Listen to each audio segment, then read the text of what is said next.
pagod na ako kay Lacson. Daming expose pero zero naman sa investigasyon sa Blue Ribbon Committee.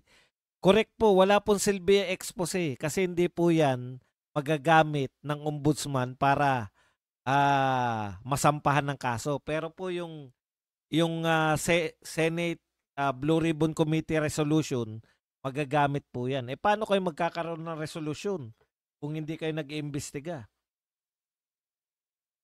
Lacson Original Fugitive, Chrissy Lugs.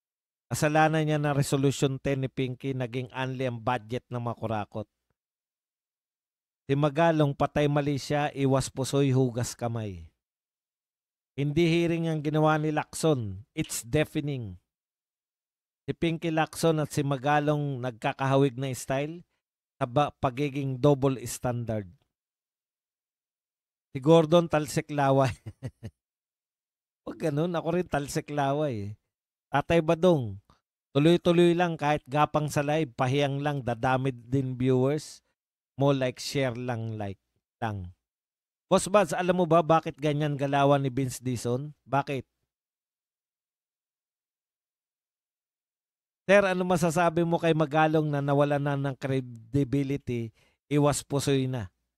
Eh, yun na nga sinabi mo eh. Sinabi mo na nga yung anong pananaw ko kay Magalong, sinayang niya yung ano yun, di ba, ang pagkakakilala kay Magalong eh, dependent, anti-corruption, wala na po. Wala nang bilib sa kanya yung tao. Isa lang po yung ginawa niya, di ba? Yung single act niya na yun. Ganun po, nagalit sa kanya yung mga tao. Naghanap ng gagamba sa Davao City. Minandro, Tatay Badong, tanong, taga Kanto ba si Tino? Rich B, good evening boss. Crazy Lags, Six Sense, si Gordon, kagaya ng bulldog, naglalaway pag nag-walking. Minandro, Tatay Badong, tanong, sino mas matokis? Si Vince Tokis Dizon o Magalong Alulong? Si Vince Dizon. Our Lady of Insertion, 2.4% lang sa survey. Kahit pagsamahin pa sila ni Tulfo, Lenny at Tambaluslos, malabong makahabol. Dapat lang natin maintain na mataas na survey ni BP Sara. Wala na si Magalong, binabanatan nila sa Baguio. Binabanatan na si Magalong sa Baguio. Nasampulan eh, sa tennis court. Takot pala sa mga ganun. Kasi may mga project si Vince Dizon sa DOTR na questionable din. Ayaw niya mabuksan yun.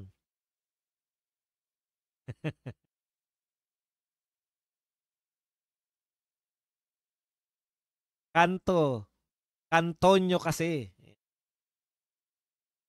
Boss, agang nalaos ni Lacson sa pagiging chismoso. Maaga pa na nga.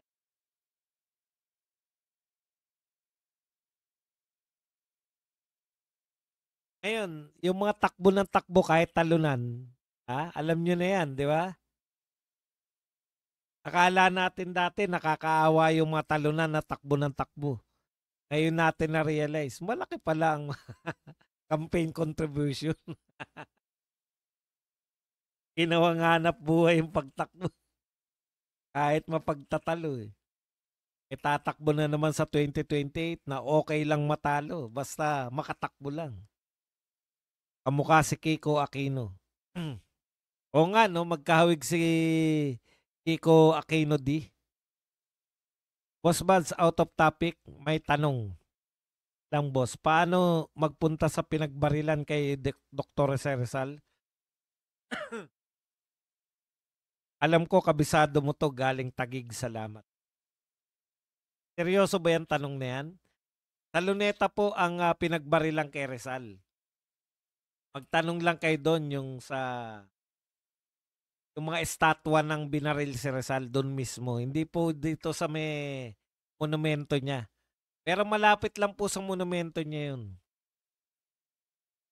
Ngayon, ang pagpunta po sa Luneta, sumakay lang po kayo ng LRT, MRT muna, baba kayo ng EDSA, TAF, yung huling istasyon ng MRT sa TAF, sumakay naman kayo hanggang UN, lakarin nyo na lang. Yun lang po, nasa Luneta na kayo. Tatay Badong, breaking news. Dikita na sa presidential survey. Si Lenny Utz, Reza Tulfo, dikitan sa second place. Kahit nga magsama-sama yung mga yan, wala pa rin. Wala pa rin bilang. Ahaha, oo nga, si Raulo Manuel nawala. Baka maging Malababa Reyes na nag-enjoy na sa kita sa pagpanghut-hut. Boss Buds, bakit si Grace po di pinapatawag sa Senado or sa ICI? Hindi ko rin po alam. Simple lang po yan. Ayaw nila siguro matuklasan yung naganap sa BICAM. Naroon si Grace po. Tama ang sinabi ni Kong Pulong na walang makukulong na congressman sa flood control project. Palabas lang. Inuna pa nila Kong Miao. Dati pork barrel, 70 million. Congressman, 200 million sa mga senador. Ngayon, bilyones at anli pa.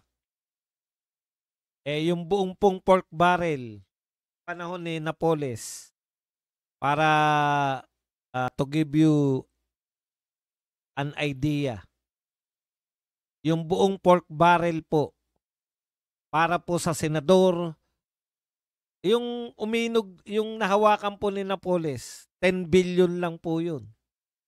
Ilang senador at ilang congressman na po yun. Ngayon po, yung allocable ni Sandro Marcos, 50 billion. Mas malaki pa po yung allocable ng isang congressman kaysa buong budget ng buong kongreso. Pork barrel nung panahon ni Napoles. Si Manalong nainggit sa mga bago at naggaganda ang city bus ng Davao, kaya pumunta ng Japan para magkatram naman daw sa Baguio. Tama lang po yun. Ako nga nakikita ko yung dahil nakarating na po ako sa Vietnam at saka sa Hong Kong, yung pong cable car, maganda pong transportation yun, paakyat po ng mga kabundukan. Sa totoo lang po.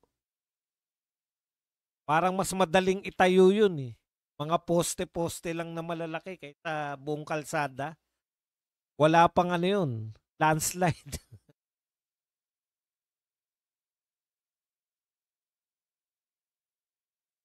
Si Baba Reyes, thank you very much sa Eddie Morcroft. Ay, si Ma'am Eddie Morcroft pala to. Maraming salamat, Madam. Si Baba Reyes, nag-SNR agad after ng rally nila. Makabayan ka, SNR pa.